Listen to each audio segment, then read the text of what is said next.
大挪移去得了异鬼，可去得了朕的心病啊！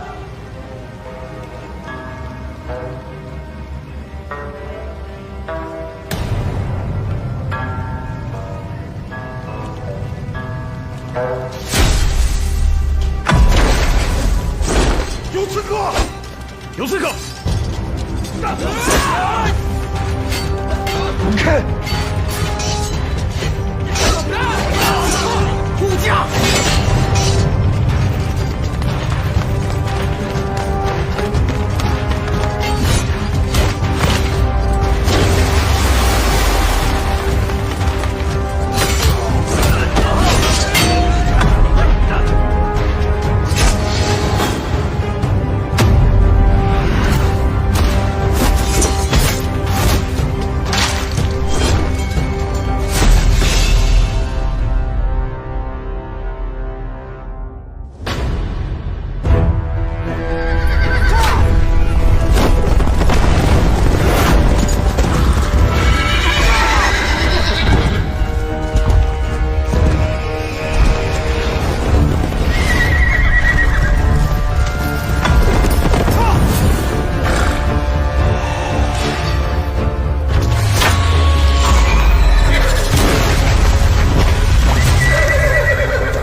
李征贵奏：今48寨突遭北周围困，齐胜见势。北斗首领沈天书亲率大军压境，欲将48寨一举剿灭。吾为48寨首领，与北周势不两立，自当决一死战。无奈寨中甲卒军器简陋，兵不满万，此外尚有妇孺老幼数千，唯惧寨破之日，牵连无辜，玉石俱焚。今托小女锦荣送信，恳请西境发兵谷中，破曹贼围困之局。臣自当率寨中义士里应外合，拼死一搏，扶起皇上锐剑决断，力争汉延，顿首谨奏。锦荣，这么着急干什么去？姐。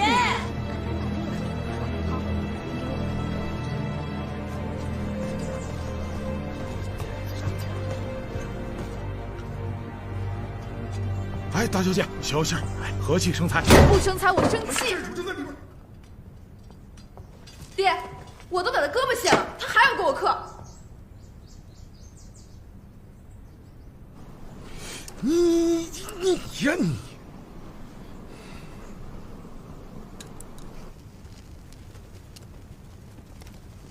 别人对你的情谊，你不要便罢，为何要打断别人一条胳膊？如若今后你对别人也有情谊了呢？我又不是第一次打断别人胳膊，就因为这个你要赶我下山，还要跟这群废物一起下山。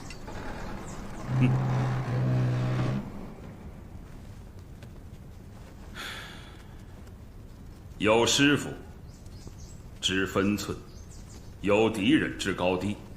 如今你毫无分寸，不知高低，我教不了你。你把这封信带到金陵去。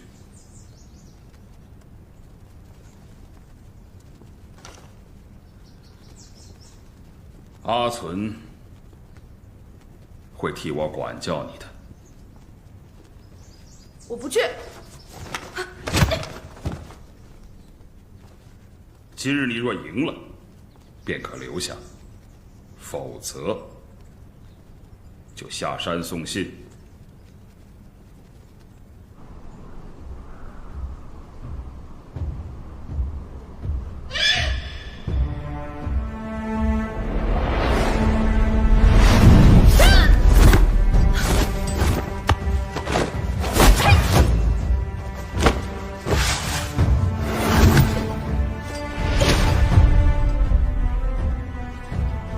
沙砾的如今，就是高山的过去；你的如今，就是我们的过去。这世间行走的都是凡人，为何不敢相信你手中的这把刀能够无坚不摧？每个人的起点，都是从怎样站起来开始，谁也不比别人高多少。这次赶你下山，就是想让你看看，沙砾是如何变成高山的，高山又是如何变成沙砾的。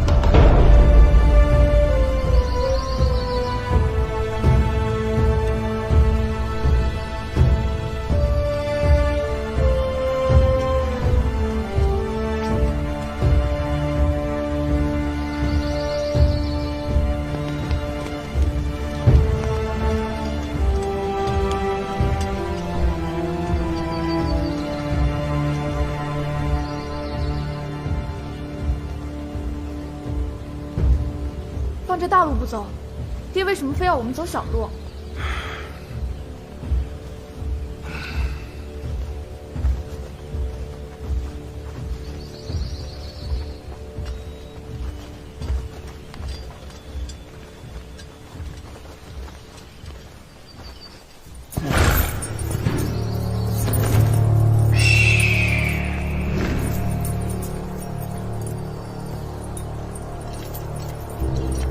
吁，走，今日我们就来个瓮中捉鳖。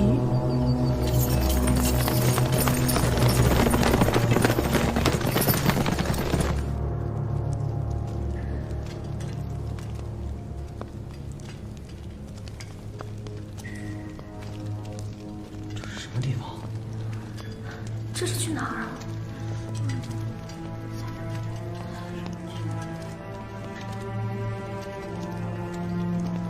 金荣，山下的大路已经绝了，这就是你爹为什么让你下山送这封信的原因。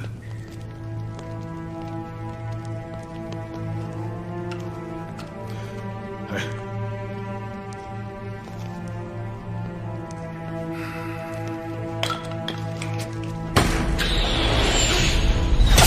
不能讲，飞走的人，大家小心，挡住他们！快接阵，保护金荣！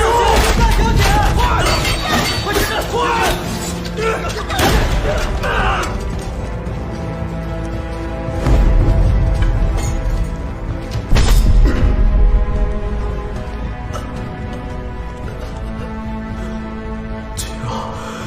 我知道你不喜欢，但我怕让几个更好的给你。这个你先拿着。苏小飞，小飞！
没有路。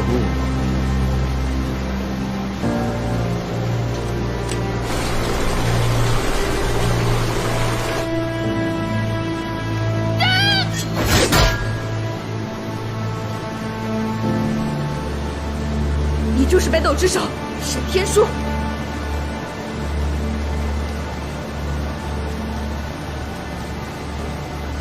你爹跟你说起过吗？他怎么说的？千古佳人，奈何做贼？你真错了。当今的天下，我是官，他是贼。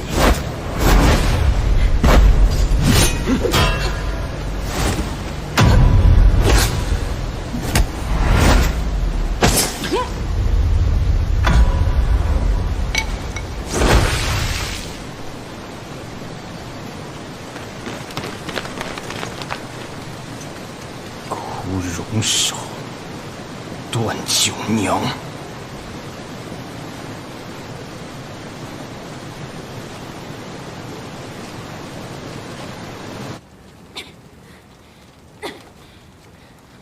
丫头，你冲我耍什么哈？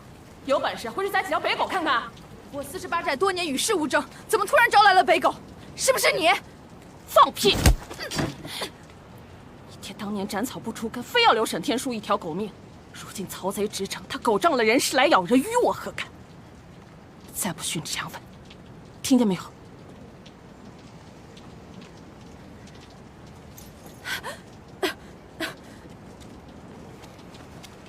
你这人呢？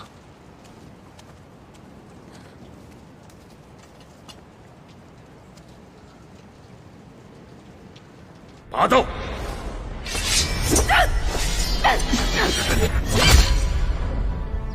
你在看什么？给我看看！我要去金陵。你放他娘的屁！你去什么金陵啊？现在山下全是北狗，你不知道吗？我带你去找你爹，一起杀他个片甲不留！今日，我爹突然把我叫到房中，说要和我比武。我以为他是想教训我，现在想，他是在托孤。他故意让我赢他，是为我立位，让48寨青年才俊安心跟我下山。爹，我赢了，可惜我竟以为自己刀法成了。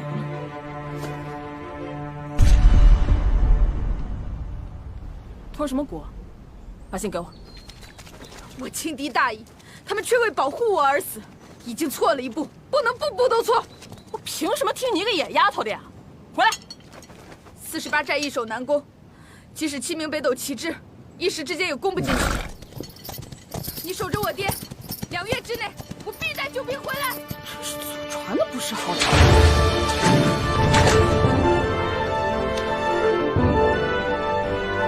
你的刀太急，还得磨。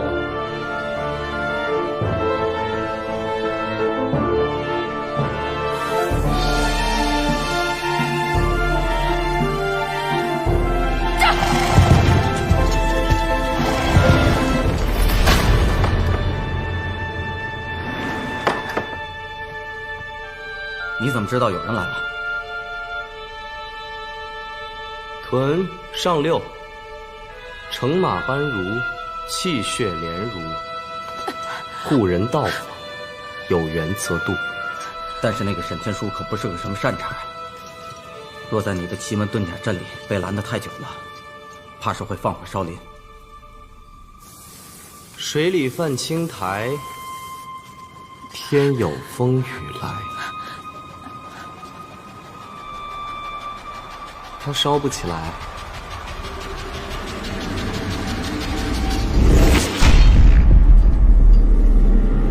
你去接人，我去催雨。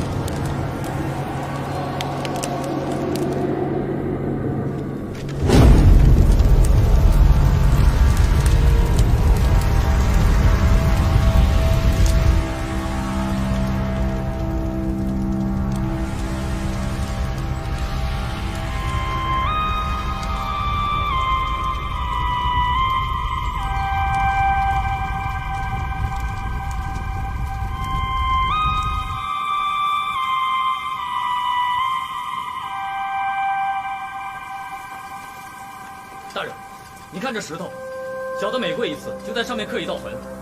这都已经第12道了。都说这甘棠先生有惊天伟地之才，神鬼不测之技。这是他隐居的竹林。大人，我们点火，擅闯者死。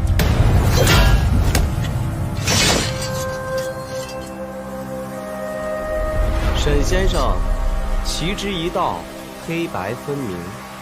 你旗布天下无双，为何颠倒黑白，将他乡认作了故乡？你以为旗分黑白，分的是是非吗？错了，旗有黑白，分的是敌我。沈先生这步棋，灭的是他48寨，成的是你天下第一。但棋道讲求的是胜不足喜，败亦何妨。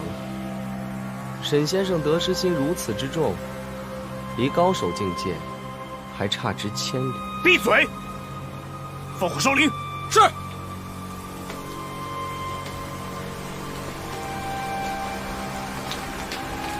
拿火把。报！竹林天降大雨，土木皆湿，火点不起来。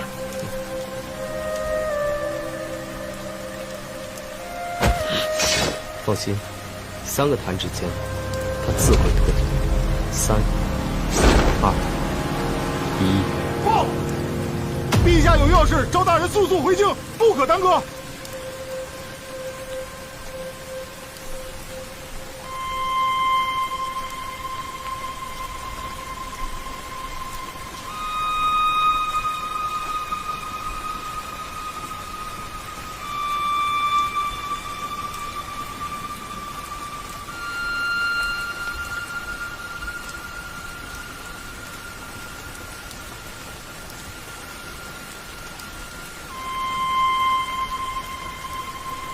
走。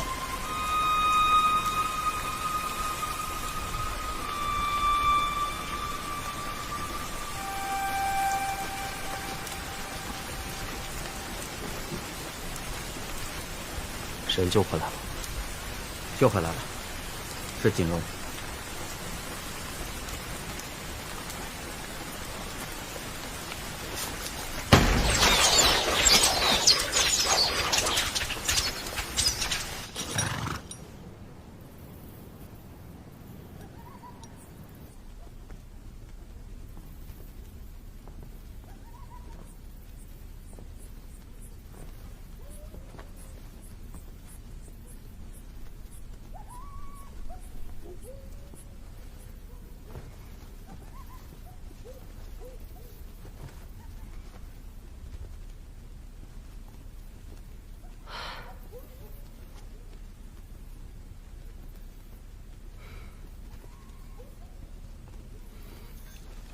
我朝西迁以来，边境一带大战小仗，3年来打了上百场。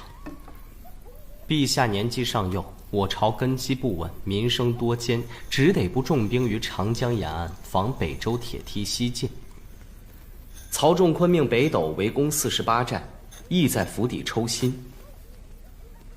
我朝本就一力不从心，一旦我们顾念旧情，调兵相救的话，北军便会趁虚而入，到那时，便是天下末路，实乃爱莫能助啊！西晋立国之本，原不在兵将，而在正统。如今，天下百姓遭难，西晋视若无睹，视为忘恩。48寨遇险，西晋见死不救，视为不义。忘恩负义，令天下人齿冷。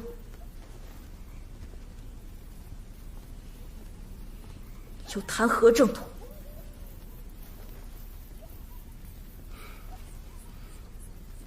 唇亡齿寒的道理，你们比我明白。锦荣，稍安勿躁，家师定会保谷中平安。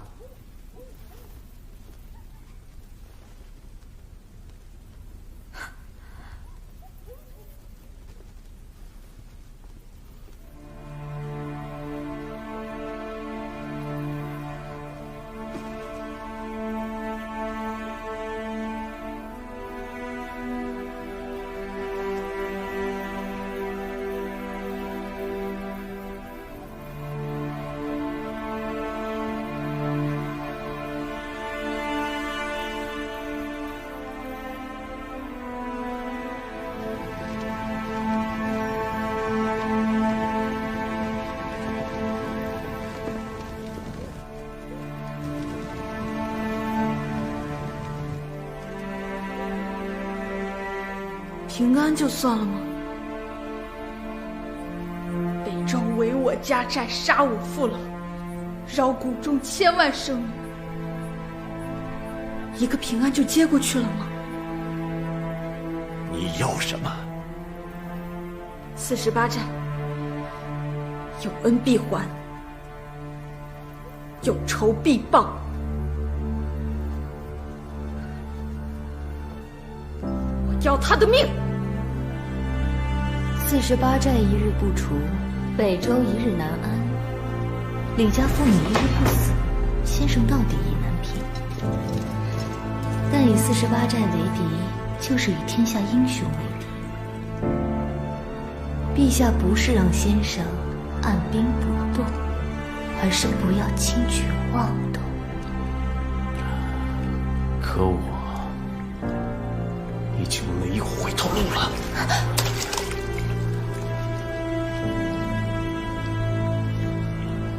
10年磨一剑，双刃未曾试。每一把兵器都有它自己的宿命。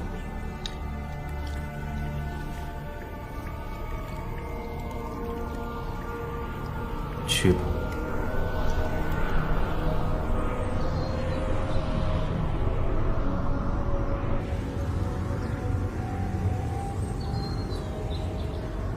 北周弓箭森严，民间女子得以接近皇上的唯一机会，便是选秀入宫。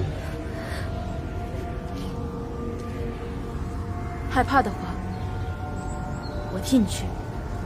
若锦荣此行遭遇不测，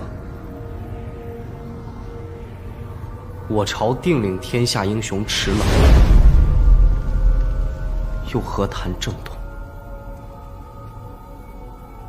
让文玉带着我的亲兵暗赴谷中救人，先保李征平安。你去劝锦荣回来。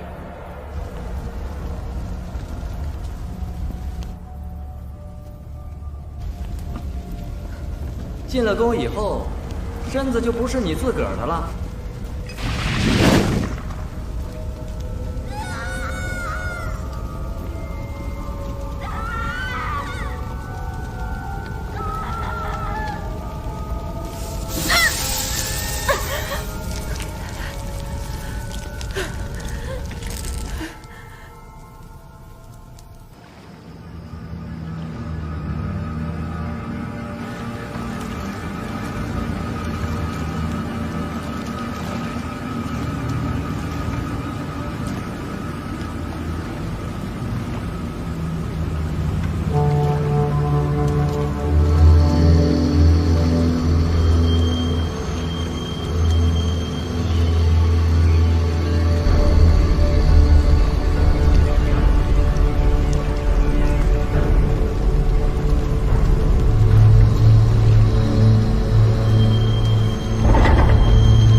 你的眼神里带有杀意。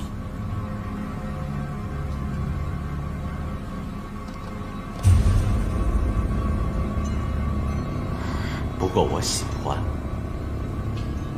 宴后来我房间。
击鼓驱役，埋碎而罢。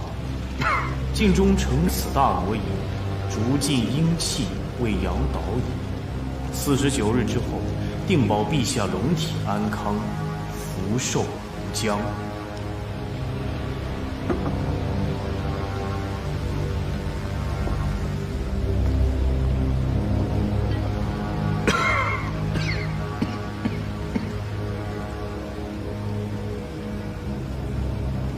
大挪移去得了异鬼，可去得了朕的心病啊！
有刺客！滚开！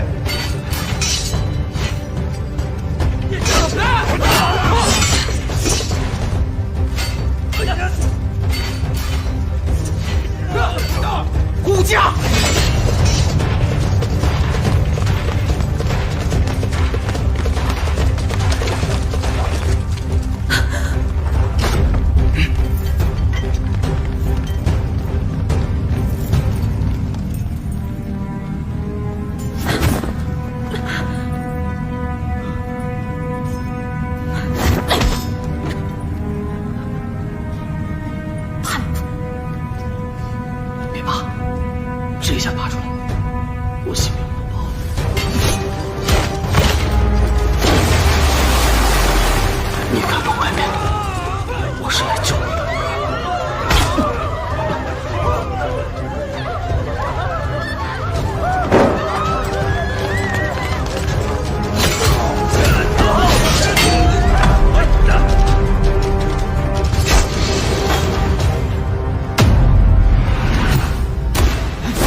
头上有我的船。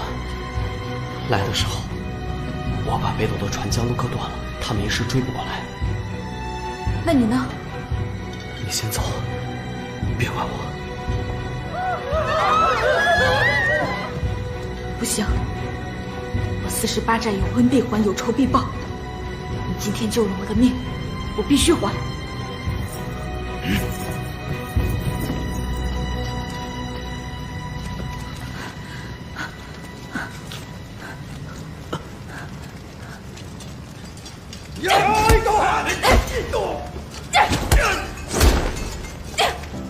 受了伤，跑不远，你快走，不用你还。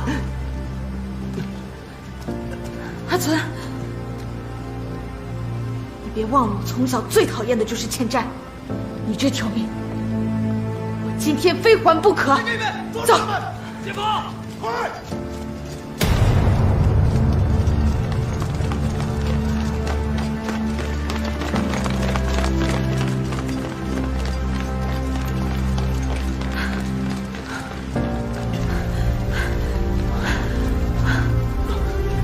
就在那儿，到了！这边，快！解放！班长们！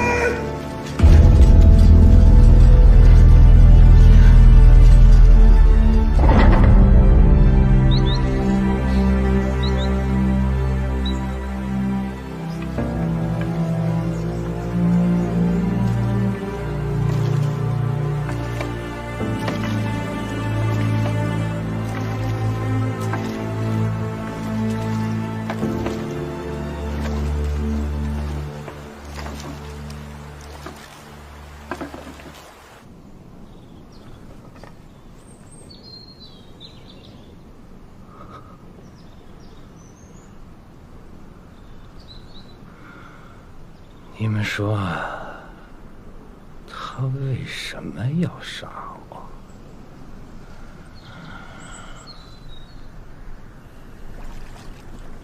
什么龙体安康，福寿无疆？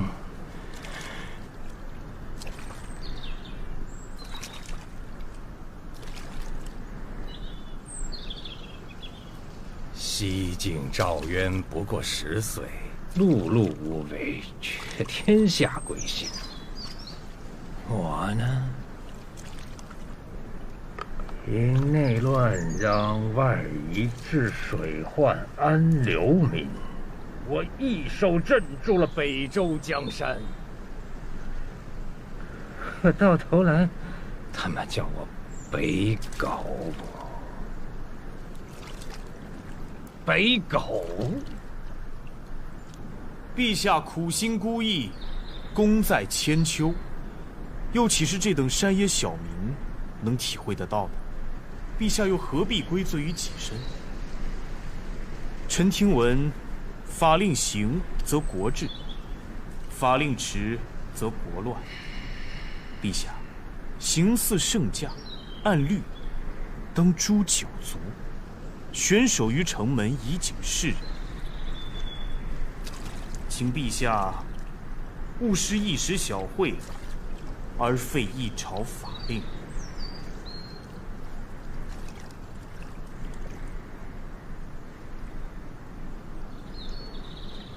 查！查！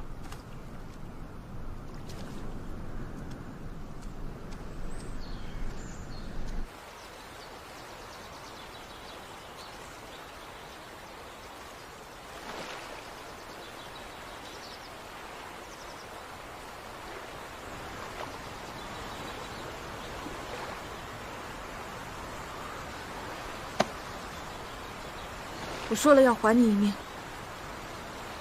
如今你已平安，我还我的事。没人能救你第2次。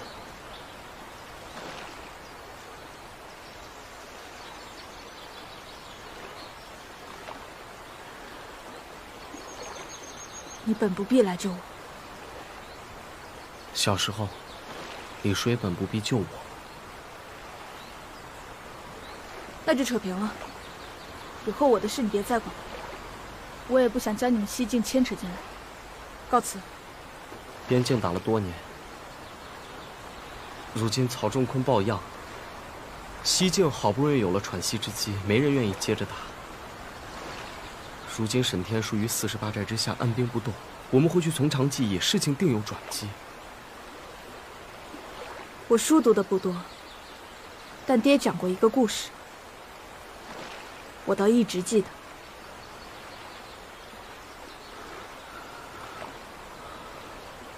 他说，从前他见过一个县令，专爱养恶犬。有一次，县令的恶犬险些咬死一名书生，刚好有屠夫经过，及时砍死恶犬，救了书生。照说，这事算县令理亏，可偏偏县令心疼他的爱犬，于是他威逼利诱，让书生说他和那狗是朋友，当时只是在和狗玩耍。屠夫无端持刀杀狗，反判了那屠夫偿命。你知道我爹是怎么说这件事儿的吗？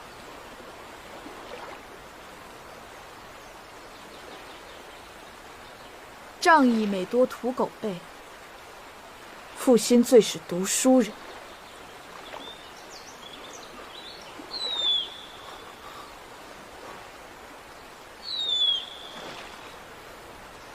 你要走便走，什么时候变得这么啰嗦？都是因我儿是你爹救过我，还你一次。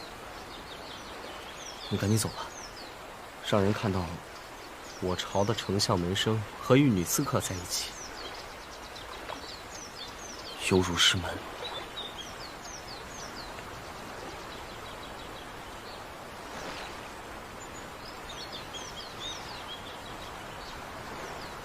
我说了要还你一命，哪有还一半的道理？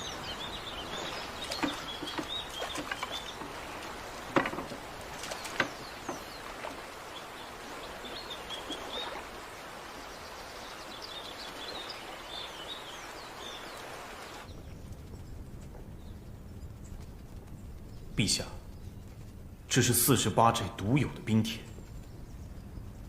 自古以来，如以文乱法，辖以武犯禁。如今江湖人士为48寨马首是瞻，48寨一日不除，刺客宵小便一日不能绝。陛下，斩草须除根呐！请陛下准我出兵，荡平48寨。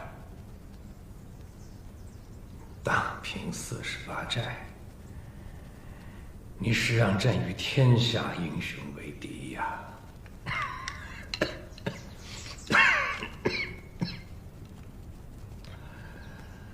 天下之事，名不正则言不顺，言不顺则事不成。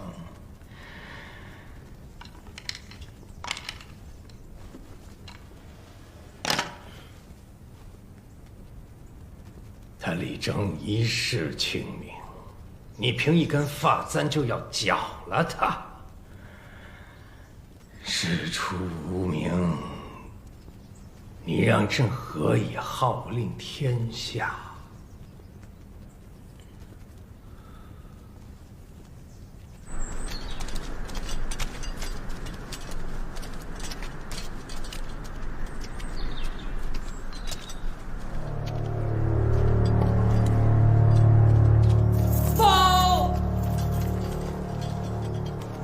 配殿中发现异物，一位刺客遗落。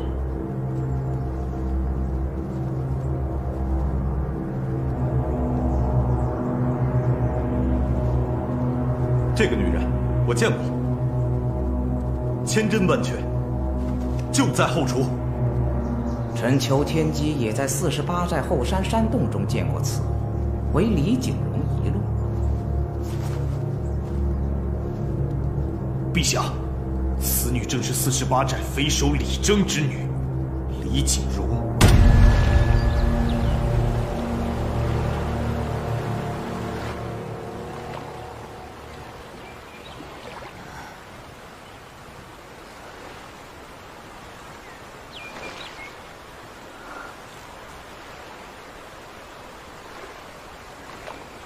阿存，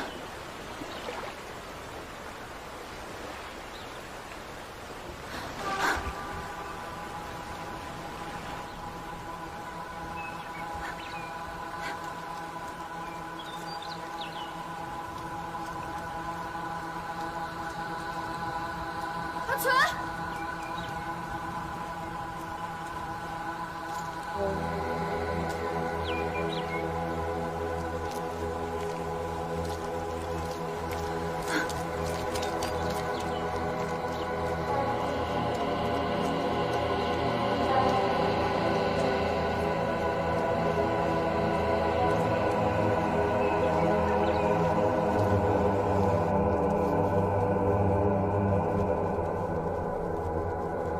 请陛下定夺。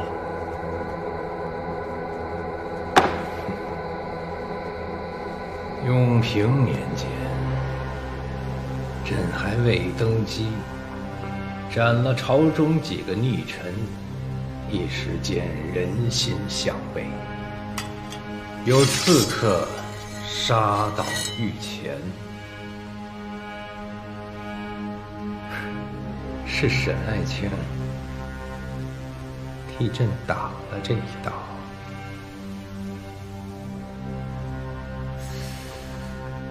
如果朕当时没杀他们，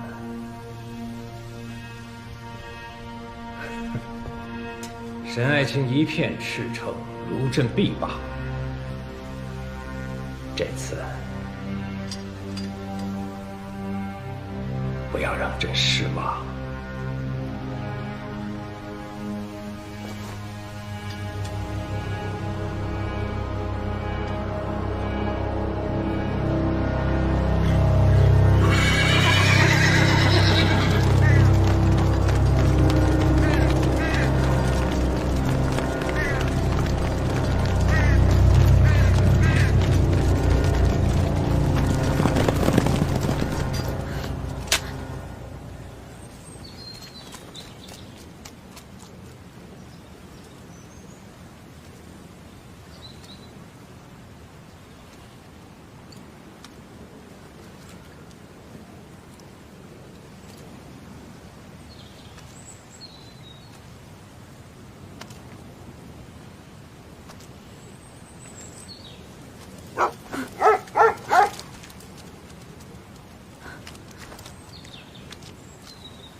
丫头，帮个忙，在这儿呢。过来，帮我把头埋上。你有没有看见一个病书生？他去哪儿了？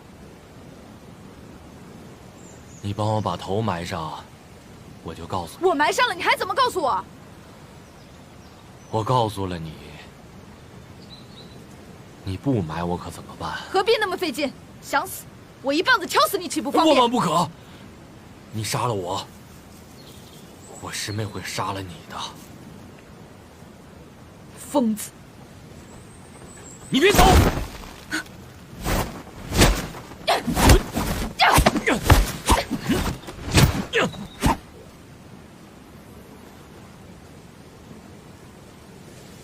枯荣手，南刀，住手！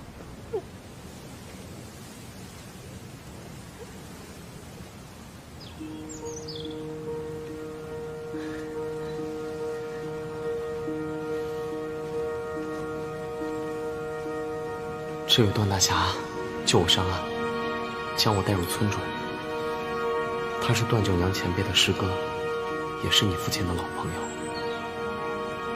枯荣少，一枯一荣，相生相斥。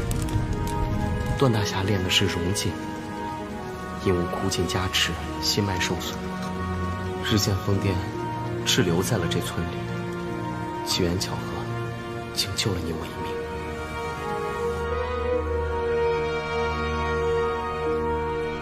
你要去复仇，我拦不住你。如果你知道趋利避害，寻一条更轻松的活路，你就不是李锦荣了。但段前辈有一件要紧事务，托你交给段九娘前辈。他已决意老死村中，一代记下最后一个心愿，于情于理，你都不该辜负。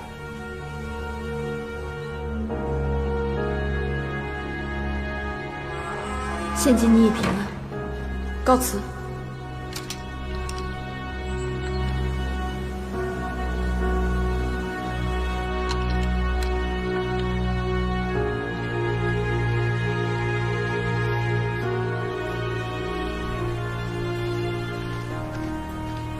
丫头，不急走。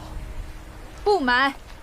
不买便不买，我一生杀人无数，还埋不了我自己吗？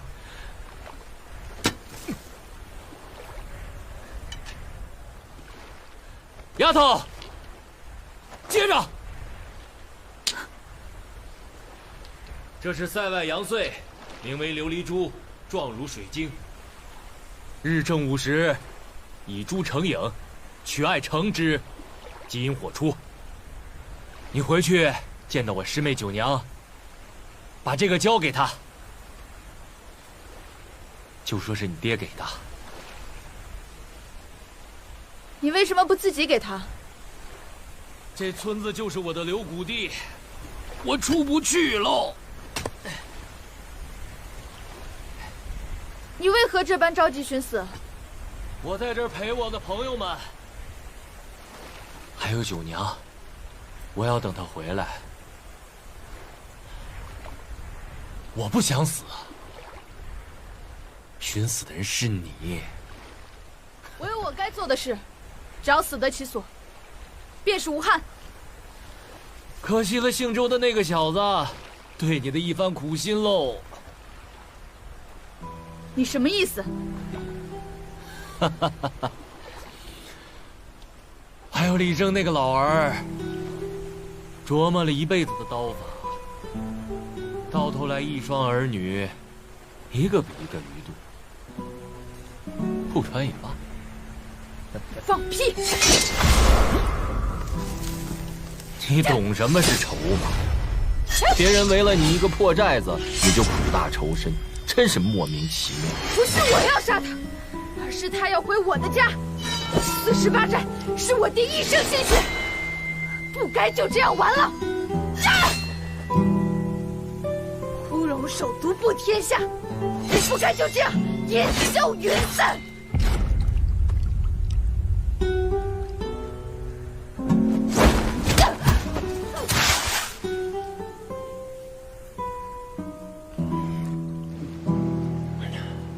你爹难道没告诉你，什么是置之死地而后生吗？你的刀还没成。管他成与不成，杀了曹仲坤就成。你可知道这村子里有多少坟头吗？413个，我每天都会数一遍，因为他们都是我害死的。1年前我南下来寻师妹，路过这江流村，见北周苛政如虎，我便杀了他们的官员，将村里的卫兵通通给赶走了。1个月后，等我再回到这村中时，才发现由于无人把守，村子被流寇洗劫，土木灾起。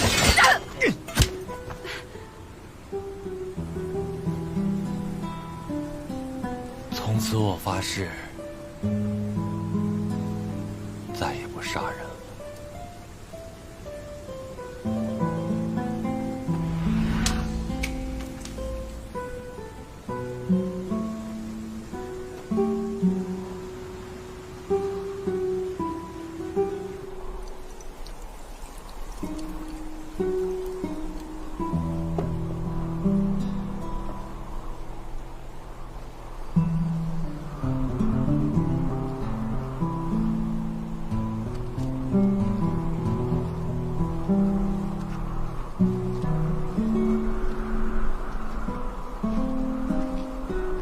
丫头，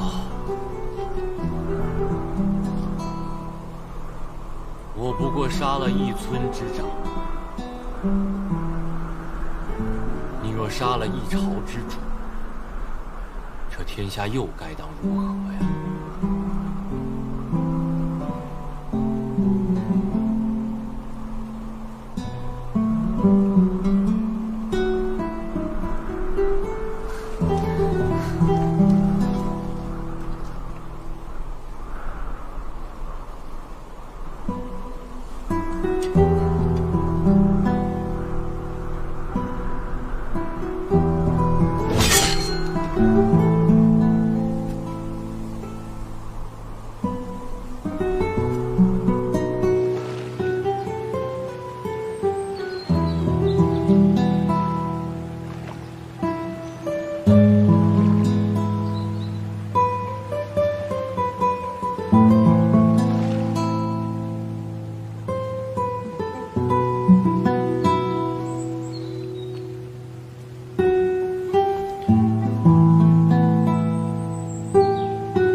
这么多年了，你一点都没变。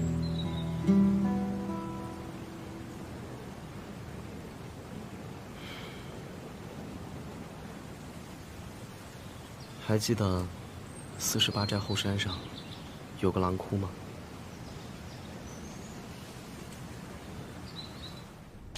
那年我才8岁，我父母双双遇害，贼人将他们的肩胛骨制成了骨梳。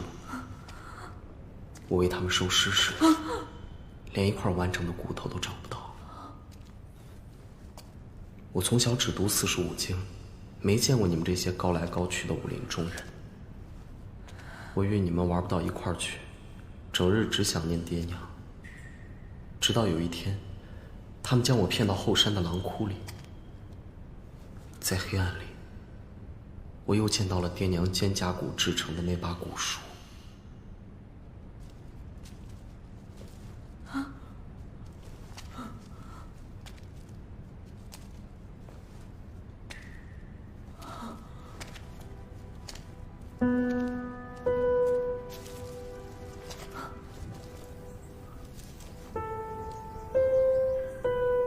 你是傻子吗？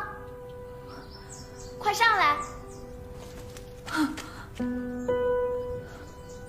怕什么？我回去啊，把那个破血刀练上108000遍，非帮你把他们的皮给剥了。直到你出现，我才发现，我见到的只是恐惧。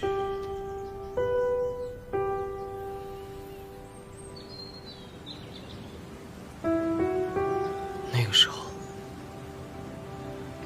我就觉得你天生与众不同，根本不知道什么是害怕，好似没有那根筋。但这次见你，我感觉到了，你有了顾忌。我怕什么？不妨我们打个赌。这前面就是悬崖，你要是怕了就喊停，跟我回金陵。我要是不怕呢？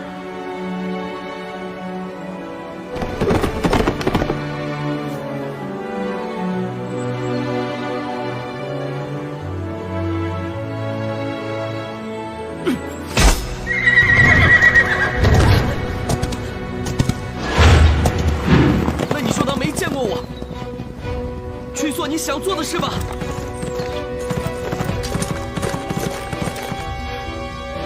停！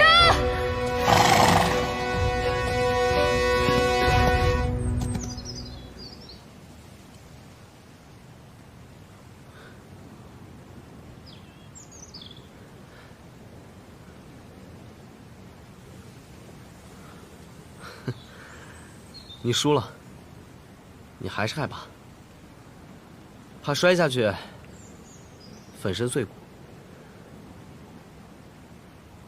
我一个闪身就能下马。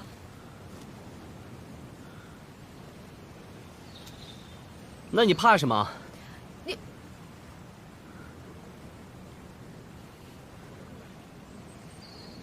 那你为什么不闪呢？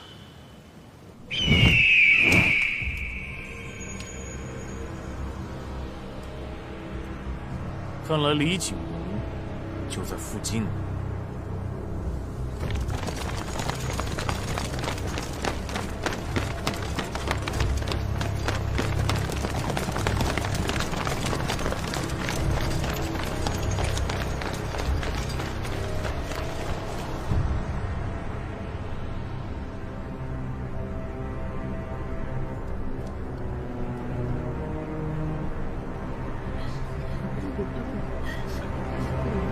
哲人齐尾，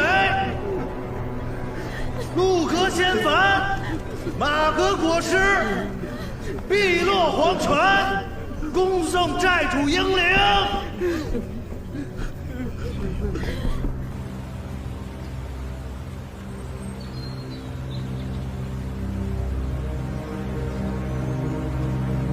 小时候，我爹说，当我的眼见过天地山河，心装下万古星辰，刀才可能成。哲人齐尾，陆阁仙幡，马革裹尸，碧落黄泉，恭送寨主英灵。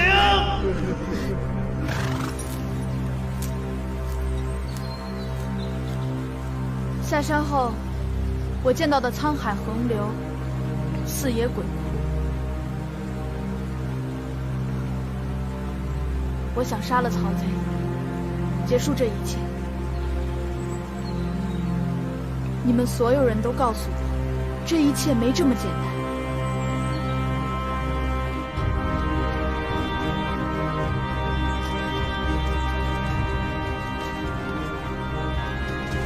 当年，我爹死于党争。李师叔接我回48寨前，带我看了一夜的朝。我才知道，生老病死，万物枯荣，不过轮回。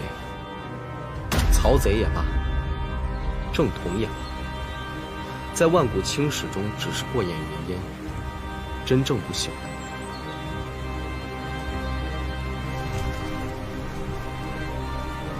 是这天下生灵。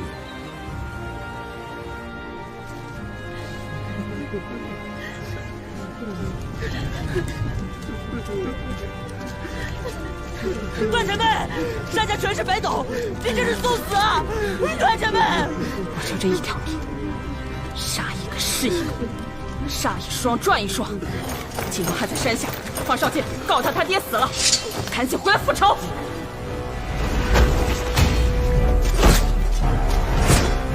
段前辈，你不能去啊！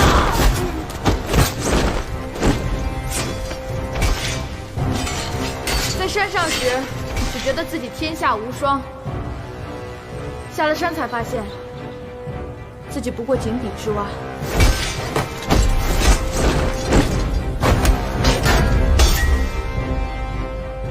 我回去就把这破雪刀练上108000遍。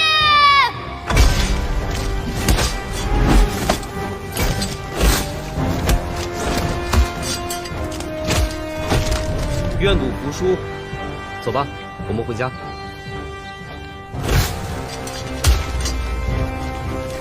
哲人齐尾，陆阁仙幡，马革裹尸，碧落黄泉，恭送寨主英灵。奉少剑。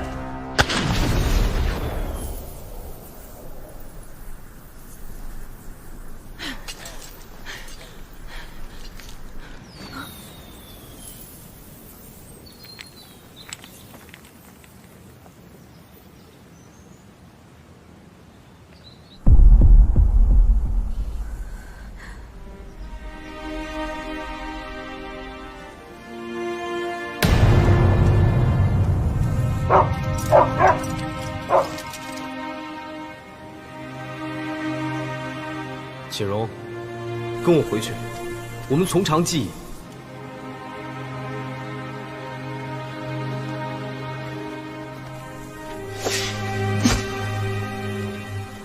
帮我把这珠子交给那疯婆子。我们一起去把这珠子交给她。你有的是天下声名，而我只有血海深仇。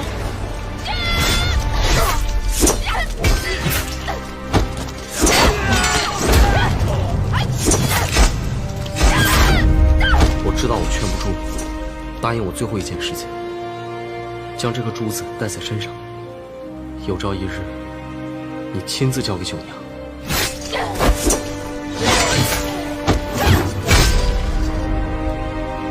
这一别，从此山长水远，不复相见。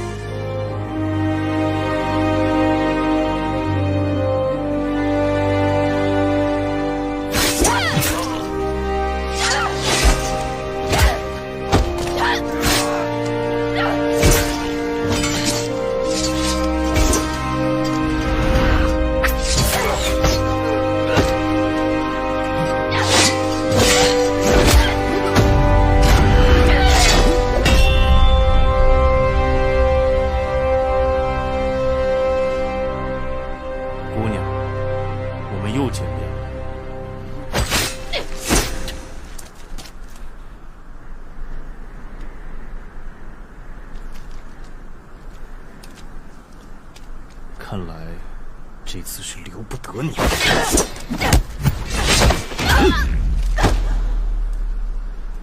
上一次有段九娘救你，这一次还有谁？还有我！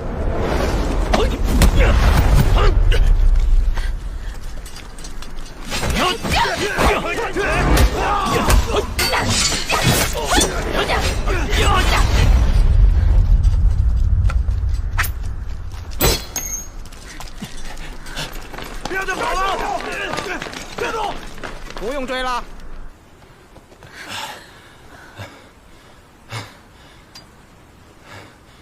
杀剑道的北狗，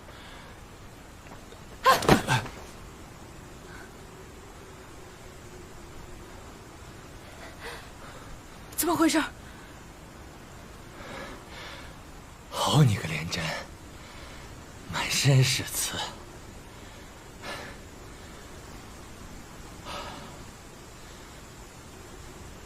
几个月前，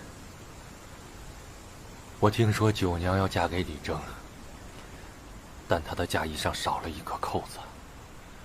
于是我赴了塞北，和北刀打了一架，把她刀上的塞外阳穗给掰了下来。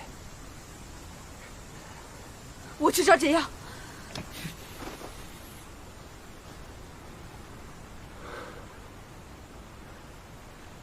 我找来的珠子，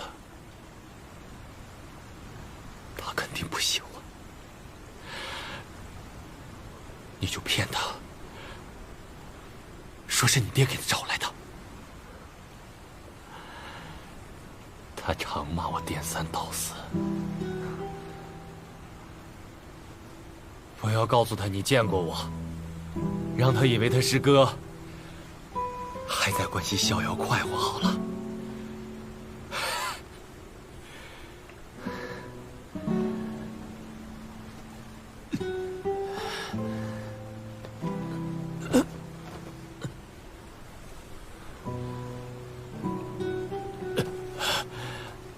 我选择不了自己该怎样活，至少我可以选择自己会怎样死。大胆北狗，叫人好梦！珠子，有本事你自己给！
双刀定江湖，一剑定山川。关西枯荣手，蓬莱一散仙。北刀原子，蓬莱避世。山川剑、枯荣手、南刀，都已做了梦。以后的江湖，就是北斗的了。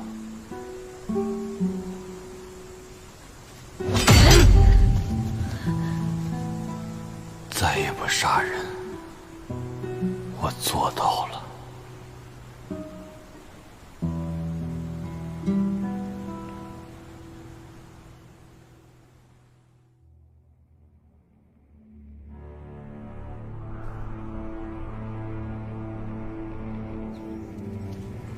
今乃大挪移近期之日，当以活人祭天，为陛下祈福。这48寨女刺客便是最好的祭品，引其鲜血付于龙脉正殿宗位，保龙体安康。今助逆贼之时，偶得塞外阳穗一枚，此宝珠可顺天地，得阴阳，调四时，理经脉，乃天地阳气之源。陛下洪福，得此一宝，必将康健，万寿无疆。午时已到，开祭。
傻丫头，你真以为你爹是我们害死的？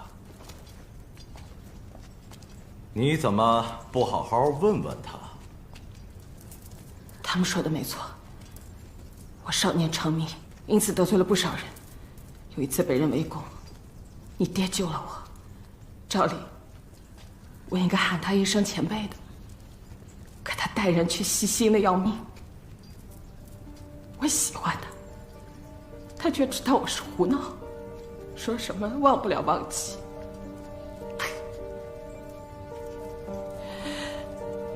后来我听说他和北斗有仇，我就想着抓一个北斗去讨他的欢心，谁想到碰到了他，打不过就下毒，被逼消人。我着了他的道，又是你爹及时赶来，替我把毒逼了出来。可是我后来才知道，他的毒是逼不出来的，你爹是把毒引到了自己身上。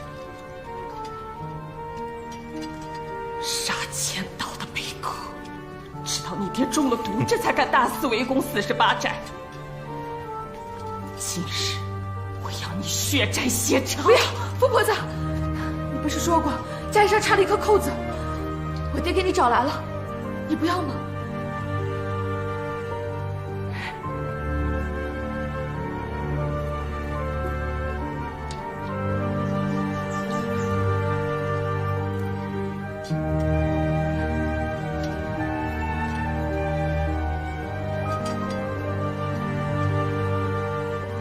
我就为了让他多看我一眼，我就一门心思的琢磨起他的刀法。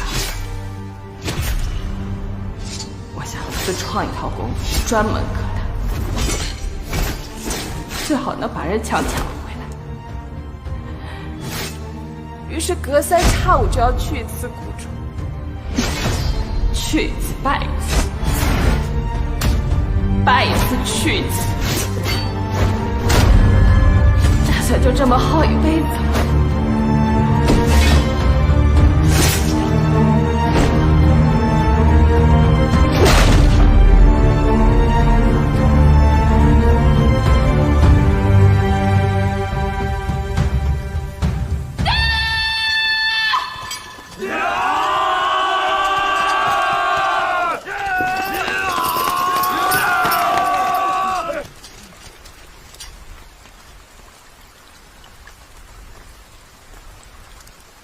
人心无算处，国手有疏时。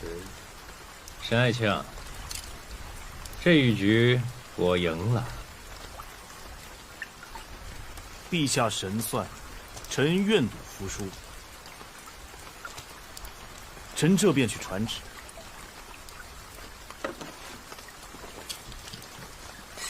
让你走了吗？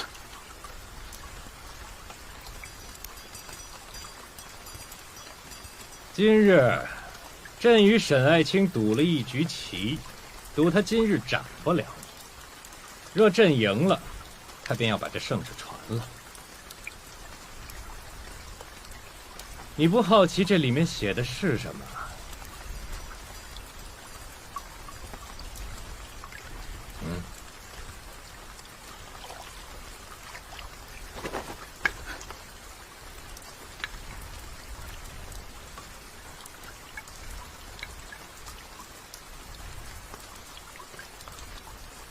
退兵48寨，48寨人心所向，我北周攻进再严，也挡不住天下英雄。更何况你48寨进士忠义之士，朕敬重你们，怎么会杀你们？走吧，带着朕的旨意回家去吧。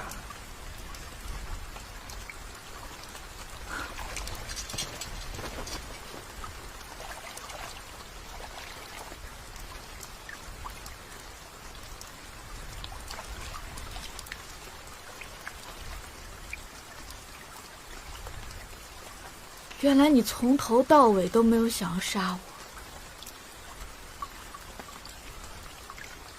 只是想将我抓来，再全虚全伪的放回去，让天下英雄看到你是如何以德报怨的。无怪乎天下人都叫你北狗，你不仅是个伪君子，更是个衣冠禽兽！放肆！破血刀3道9式，你曾问过我，你的道是什么？从前我不愿意告诉你，是不想让你一生都在刀头嗜血。其实江湖一点诀，说破不值钱。武学一道，就是你死我活。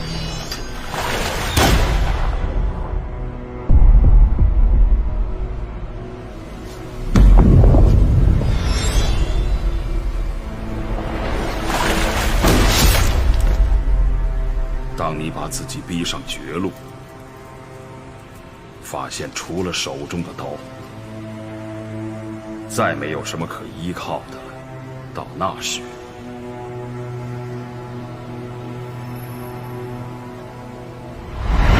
你的刀便成了。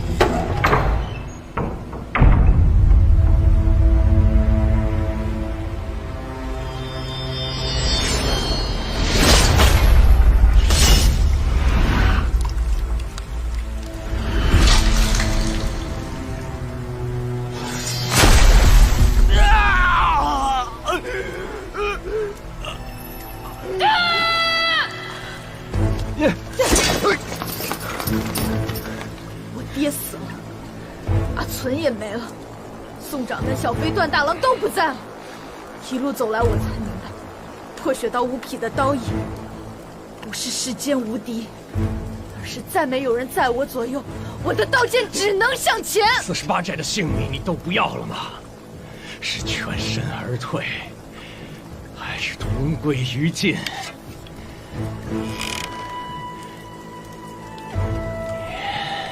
自己选吧。可以后，若江湖豪杰看见我48寨，想起的都是你曹仲坤的不杀之恩，宁愿鱼死网破。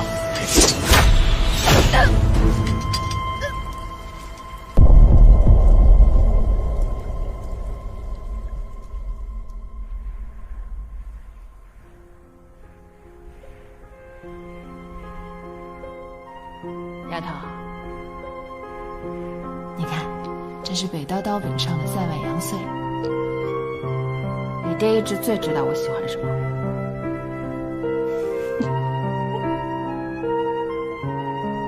他心里有我。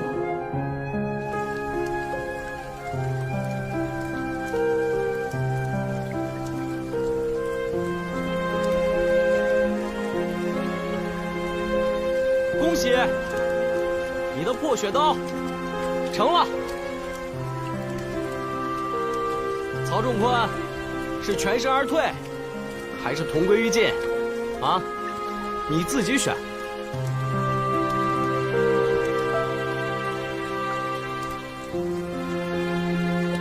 陛下，西境忽然重兵压境，如今已过了江，请陛下速速定夺。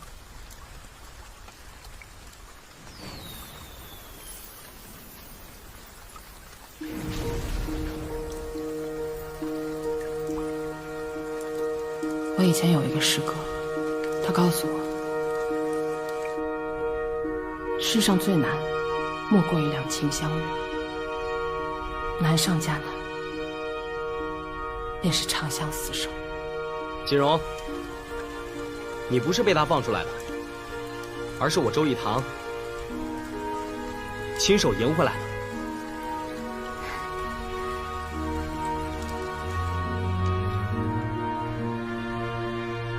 你们好好待着吧，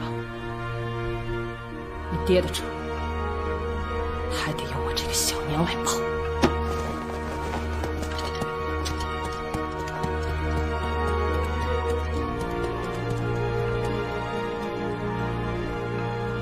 我到底没告诉他，万千繁华，一指流沙，何处是我家？你不回去了？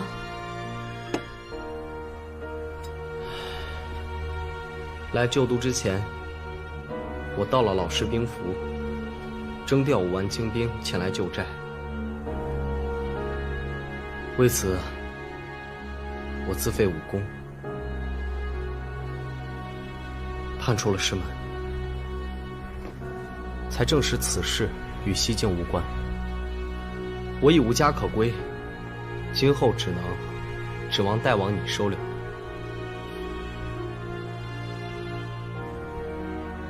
我48寨可不养闲人。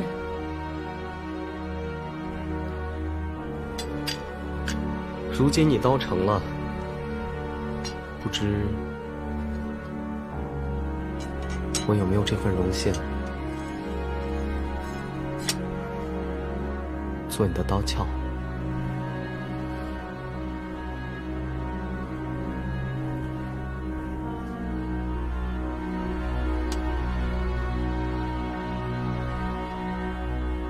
长路漫漫，